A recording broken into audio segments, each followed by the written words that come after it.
महाभारत में अनुशासन पर्व में पितामह भीष्म कहते हैं कि यदि 12 साल तक लगातार एक कार्य किया जाए तो वो कार्य सिद्ध हो जाता है। गोकुल में एक अद्भुत भक्त हुए कृष्णदास जी, ये उन्होंने सुन लिया, उनके मन में भाव आया, वो गए माला बना करके ठाकुर जी के पास, बोले ठाकुर जी 12 साल तक लगातार माला पहनाने आऊंगा, 13वें साल की जब सुबह होगी तो आपको माला पहनने मेरी कुटिया में आना। अब कृष्णदास रोज माला बनाते, रोज ठाकुर जी के पास ले जाते और रोज ठाकुर जी को याद दिलाते कि आज इतने दिन हो गए। अब 12वें साल का आखिरी दिन था।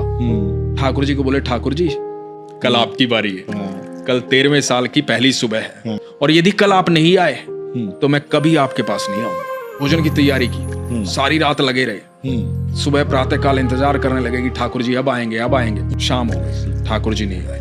आ गया गुस्सा, सारा 56 भोग उठाया, अपनी पोटली में बांधा और देख करके मंदिर की तरफ, कोई नहीं है कृष्ण विष्णु, पत्थर की मूर्ति है वो, सुनता तो आज आ जाता, सुनता ही नहीं है। और बड़बड़ाते हुए जा रहे हैं। आगे से गैयों का एकदम झुंड आ रहा है लगातार। तो एक बालक आवाज दे रहा है, अरे बाबा सुनो, रुको, इतनी सारी गैया आ रही हैं, टक्कर लग जाएगी, धक्का लग जाएगा, गिर जाओगे, रुक जाओ थोड़ी देर। रुक गए कृष्णदास जी।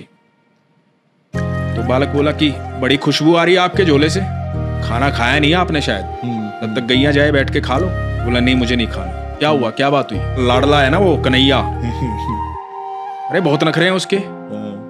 12 साल गया हूं माला पहनाने, एक दिन बोला था एक दिन मेरे पास आ जाना, नहीं आया, सुबह से लेकर के शाम हो गई, अब जा रहा हूं यहां से। तो बालक बोला बाबा इतना गुस्सा क्यों हो रहे हो? मुझे भी भूख लगी है, मैंने भी सुबह से कुछ नहीं खाया, सुबह से गैया चरा रहा हूं। तो बोला कि मुझे भी आप खिला दो। बोला खा लो। बोला आप देख नहीं रहे मेरे तो हाथ गोबर में सने हुए, मैं कैसे खा लूं?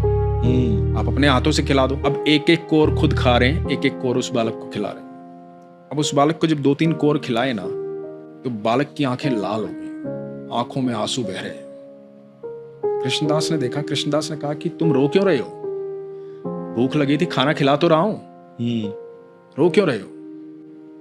तो बालक बोला बाबा माला नहीं पहनाओगे आज। कृष्णदास बोले कौन है तू? मैं ही तो हूं, तुम्हारा कृष्ण। बोला बाबा जब तुम माला पहनाते हो ना मुझे ऐसा लगता है कि मेरा आलिंगन कर रहे हो। आज सुबह से वो आलिंगन महसूस नहीं हुआ, सुबह से इंतजार कर रहा था।